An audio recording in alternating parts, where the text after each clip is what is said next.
अगर आप में से किसी को भी हेयर प्रॉब्लम है तो अब मैं आपके लिए एक सोल्यूशन लेके आई हूँ। जी बिल्कुल, आप सभी देख रहे हैं स्टेट टाइम्स और मैं हूँ मायरा।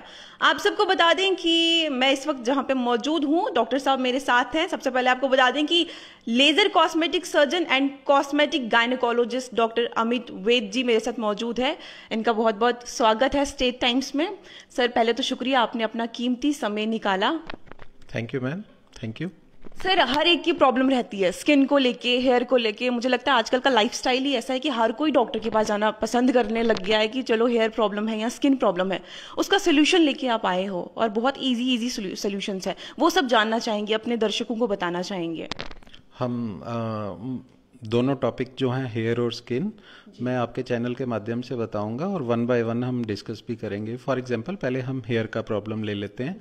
तो हेयर में ऐसा है कि देखा गया है जो आजकल यंग जनरेशन है, इनका जो लाइफस्टाइल है ये टोटली डिफरेंट हो गया है। ये टोटली जंक फूड पे डिपेंड करते हैं, है ना। तो मतलब कुछ खा लिया उल्टा सीधा, तो ये प्रॉपर डाइट ले नहीं पा रहे हैं। उस कारण इनका जो मेटाबॉलिज्म सिस्टम है, अंदर हार्मोनल चेंजेस हैं, वो सारे डिस्टर्ब कर रहे हैं इनको। तो जिससे कि इनका हेयर फॉल भी हो रहा है, कईयों को स्किन में प्रॉब्लम आ रहा है, जैसे डैंड्रफ हो रहा है। तो ये अमाइनो एसिड्स प्रॉपर नहीं ले रहे हैं, या मल्टीविटामिन्स, कैल्शियम, कुछ ऐसी चीज़ें इनमें लैकिंग आ रहा है, डेफिशिएंसीज आ रही हैं, तो वो इनको मेंटेन करनी पड़ती हैं, जो कि ये कर नहीं पा रहे हैं। और ये इसमें पेरेंट्स का भी बहुत बड़ा रोल है। तो उनको बच्चों को समझाना चाहिए कि हमें कैसे चलना है, और बच्चों की यंग जनरेशन जो है उसको कैसे हम गाइड कर सकते हैं। ये ओके सर, रिगार्डिंग हेयर। जी सर मेरा सवाल रहेगा कि आजकल हर कोई चाहता है कि उसकी स्किन ग्लो करे, शाइन करे। जैसा कि आप सबको मैं बता दूं कि जिस क्लिनिक में मैं मौजूद हूं उसका नाम भी shine and glow by Amit नाम है। तो मैं जानना चाहूंगी कि आपकी स्किन कैसे ग्लो कर सकती है। मतलब डॉक्टर्स का तो पता है हमें कि डॉक्टर के पास जाओ तो ठीक है, वो भी पूछूंगी, लेकिन साथ में ये भी पूछूंगी कि अगर आप घर पे हो, घरेलू नुस्खा कोई हो तो वो भी बता दीजिए, दोनों। जैसे अभी हमने पहले डिस्कस किया कि सबसे पहले हमारा लाइफस्टाइल आता है, दूसरा रहे आपके हार्मोनल चेंजेस हैं। मेल एंड फीमेल दोनों में फ़र्क आता है कि हम अपनी स्किन को कैसे मेंटेन रख सकते हैं। पहले तो आप ये देखें, अगर आप वेज हैं तो क्या खाना है, अगर नॉन वेज हैं तो क्या खाना है। अगर आप नॉन वेज हैं तो एज़ पर डॉक्टर मैं यही रिकमेंड करूंगा कि 5-6 महीने में एक बार आपको डिवॉर्मिंग कर लेना चाहिए, जिसको कीड़े वाली गोली खानी है। और वेज वालों को भी कभी कभी बीच में खा लेनी चाहिए। ये भी देखना चाहिए कॉन्स्टिपेशन तो नहीं हो रहा। वाटर इनटेक ज़्यादा करना है आपको, डाइट अपना मेंटेन रखना है। और रही बात क्रीम्स की, ऑइंटमेंट्स की, वो अपनी डॉक्टर की सलाह से ही लगानी चाहिए। बड़े लोगों का ये वहम है कि जी हम धूप में जाते नहीं हैं तो हमें सनस्क्रीन नहीं लगाना चाहिए। फॉर एग्जाम्पल एक लेडी प्रेग्नेंट हो गई है तो उसके मुंह पे छाइयाँ कहाँ से आ गई हैं, दाग आ जाते हैं। आपने देखा होगा कि एक लेडी प्रेग्नेंट है, उसके पेट में अगर एमेनोरिया है, बच्चा है उसके पेट में 2-3 मंथ्स का, तो उसको फेस पे छाइयाँ आ जाती हैं। क्यों आती हैं? क्योंकि उसके हार्मोन्स चेंज हो रहे हैं। तो जब वो छाइयाँ आ जाती हैं बच्चा होने के बाद, वो लेडी जो है वो किसी की गाइडेंस से, अपने कोलीग की, फ्रेंड्स की गाइडेंस में बैठी हुई हैं सहेलियाँ, तो डिस्कस करती हैं वो वाली क्रीम लगाओ, वो वाली लगाओ, तो आप गोरे हो जाओगे। थोड़े दिन तो बहुत अच्छा लगता है, रंग साफ भी हो जाता है, लेकिन बाद में फिर वो स्किन टोटली डैमेज हो जाती है, फिर वो डॉक्टर के पास दौड़ती हैं। तो ऐसा नहीं करना चाहिए, डॉक्टर की सलाह लेनी चाहिए। आपका हार्मोन्स है, आप फीडिंग मदर हैं, ठीक है, जो मतलब मैरिड हैं, हम उनकी बात कर रहे हैं पहले। तो जो अनमैरिड हैं उनके भी हार्मोन्स में डिस्टर्बेंस होता है अकॉर्डिंग टू एज। फीमेल्स को उनका भी अपना प्रॉपर एक lack of multivitamins, mineral deficiencies जो मैंने बताई हैं, तो ये इसका भी बहुत बड़ा रोल है। और आपकी एज क्या है उस हिसाब से आपको कौन सा सनस्क्रीन लगाना है, जिसको हम बोलते हैं फिट्सपैट्रिक चार्ट। ये डिपेंड करता है कि आपका स्किन का टाइप क्या है, 1 2 3 4 5 6। मतलब सर अकॉर्डिंग टू एज रहता है सनस्क्रीन को लेकर, या फिर SPF 50? या पूछें। ऐसा देखा गया है ना कि SPF जो 50 है वही लगानी है, या उससे ज़्यादा जो SPF है वही लगानी है? मैं आपके चैनल के माध्यम से बता देता हूँ। This is a Fitzpatrick chart. तो इसमें क्या है, 1 2 3 4 5 6। तो जो अकॉर्डिंग टू स्किन, मतलब अकॉर्डिंग टू एज जो आप पूछ रहे हैं, वो हमें डिपेंड करता है कि आपका स्किन ड्राई है, वेट है, दाने तो नहीं है फेस पे, मल्टीपल मोल्स तो नहीं आ रहे हैं आपको, कईयों को टैग्स आ जाते हैं। It depends upon again lifestyle and age also. तो डिपेंड करता है कि उसमें जिंक का क्वांटिटी क्या है, हमें सनस्क्रीन कौन सा लगाना है, बाहर जाना है, अंदर रहना है, तो वो भी डिपेंड करता है। और नाइट को हमें स्किन को कैसे मेंटेन रखना है, हमें क्या किस चीज़ से मुंह धोना है, तो ये चीज़ें हैं।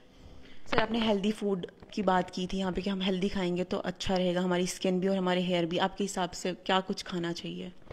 मैं तो यही कहूँगा कि आप दिन में सुबह उठ के जो भी करते हैं, पहले अच्छा पेट भर के अपना ब्रेकफास्ट करें, जिसमें आपको स्प्रोट्स भी चाहिए, लीफी वेजिटेबल, फ्रेश फ्रूट्स चाहिए, और 2-3 घंटे बाद कुछ लाइट सा ले लें, दोबारा आप कोई एप्पल वगैरह ले लें। दोपहर को लंच में 1-2 चपाती ले लें according to your sugar and dyslipidaemia, cholesterol, triglycerides, आजकल सबको प्रॉब्लम्स हैं, उस हिसाब से लें। वाटर इनटेक ज़्यादा रखें, और 4 बजे के आसपास दोबारा कोई बिस्किट या चाय ले लें या ग्रीन टी ले लें। तो रात को बिल्कुल लाइट खाना खाएं, तो उससे आपका एक तो पेट भी अच्छा रहेगा और कॉन्स्टिपेशन भी नहीं होगी। और अगर जो लोग लीकर लेते हैं, स्मोक लेते हैं, स्मोक करते हैं, तो उनके लिए भी मतलब उनको सोचना पड़ेगा। जी। सर अगर यहाँ की बात करें, यहाँ पर आपके यहाँ पर कौन कौन सी मशीन्स और कैसे आप सर्विस यहाँ पे प्रोवाइड करते हैं, वो सब हमारे दर्शकों को बताइए, ताकि किसी को भी कोई स्किन रिलेटेड प्रॉब्लम हो या हेयर रिलेटेड प्रॉब्लम हो तो यहाँ आके उनको सोल्यूशन मिल सके। मैम, हम यहाँ पे मैक्सिमम सारे स्किन रिलेटेड ट्रीटमेंट्स करते हैं। पहले तो मैं स्किन के रिलेटेड बता देता हूँ। हम मैम फेस लिफ्ट हो गया, ब्लेफेरोप्लास्टी, सेंथेलाज्मा, जो कि आपने देखा होगा कोलेस्ट्रॉल के निशान आ जाते हैं आइज़ के ऊपर, या फिर आजकल हम मोबाइल पे, कंप्यूटर, नेट पे बहुत ज़्यादा हैं, तो हमारी ये आईब्रोज ना नीचे आ जाती हैं। बहुत सारे लोगों का ये मसल और स्किन सैग कर जाता है, लटक जाता है, फिर हमें ऐसे उठा के उनको देखना पड़ता है, तो उसको बोलते हैं ब्लेफेरोप्लास्टी। हम करते हैं, स्किन को उठा देते हैं, फेस लिफ्ट कर देते हैं हम with laser, with PDO threads के साथ भी लिफ्ट करते हैं। बोटॉक्स, फिलर्स, प्लाज्मा थेरेपीज़ हैं, पीआरपीज़ हैं, रेजुवनेशन है, रीजनरेशन है, तो स्टेम सेल्स वगैरह, जिसको प्लाज्मा थेरेपीज़ में भी हम कंसिडर कर सकते हैं। और cosmetic gynaecology, what is that? Cosmetic gynaecology, for example, lady gives a birth to a child, after that normal delivery, after that she uses to pass the urine while sneezing or coughing। और आपने देखा होगा कि बुजुर्ग महिलाएं हैं हमारे मतलब घरों में होती हैं, माताएं, बहनें, तो कुछ मेल पर्सन्स भी हैं जिनको प्रोस्टेट का एनलार्जमेंट है, प्रोस्टेटोमेगाली, तो उसके लिए भी हमारे पास चेयर है, एक बहुत अच्छा चेयर है, जिसमें 11,000 की गर्ल्स वो 28 मिनट्स में करवाता है एक्सरसाइज। हमारा जो पेल्विक फ्लोर मसल्स हैं नीचे के, इसका एक्सरसाइज वो करवाता है, और with in 1 sitting, 2 sittings, 3 sittings, it depends, उनको फ़र्क पड़ता है। तो और भी काफ़ी कॉस्मेटिक गायनेकोलॉजी में हम काफ़ी कुछ करते हैं, इंटीमेट एरिया को रिजुवनेट करते हैं, एस्थेटिकली उनको मतलब बनाते हैं। जी। इसके अलावा अगर हम टैटू रिमूवल की बात करें, यहाँ पे काफ़ी लोग आके रिमूव भी कर दिया है, उस बारे में भी हमारे दर्शकों को कुछ बताइए आप। टैटू रिमूवल जो है, इसकी अलग अलग मशीन्स हैं, अलग अलग लेज़र्स हैं, बट जो टेक्निक है वो एक ही है, एंटी एग लेज़र। ठीक है, तो टैटू रिमूवल डिपेंड करता है कि आपका स्किन की कितनी डेप्थ में वो इंक गया हुआ है, और आपका स्किन टाइप क्या है, और हमें किस फ्रीक्वेंसी से उस टैटू को हटाना है, लेज़र को कितना हमें बस्ट करना है, कितना अटैक करवाना है, ब्लास्ट करवाना है उसमें स्किन के ऊपर, वो डिपेंड करता है। सर आपने जैसे मशीन्स के बारे में बताया, तो मतलब 40 साल का इंसान 30 साल का लग सकता है आज की जनरेशन में? जी, 40 का 30 का लग सकता है, और 60 का 40 का लग सकता है। मतलब ऐसा पॉसिबल है? बिल्कुल है, डेफिनेटली है, लेकिन आपको अंदर से भी खुश रहना पड़ता है। कुछ, लेकिन सर पैसों की भी बहुत ज़रूरत होती होगी, मुझे लगता है कॉस्टली होते होंगे ये सब, लोग जानना चाहेंगे थोड़ा बहुत। नहीं, ये इतने कॉस्टली नहीं है, बट आप अगर कंपेयर करें, किसी को गैस्ट्रोएंटराइटिस है, लूज मोशंस हैं, तो उसके हिसाब से तो वो ऑब्वियसली कॉस्टली है ही है। ये ट्रीटमेंट्स देखो, एवरी ट्रीटमेंट, कुछ अलग ट्रीटमेंट्स हैं, कुछ अलग ट्रीटमेंट्स हैं, तो ये थोड़े से डिफरेंट ट्रीटमेंट्स हैं, लेकिन ये इतने कॉस्टली नहीं है। I think everybody can afford now in this atmosphere.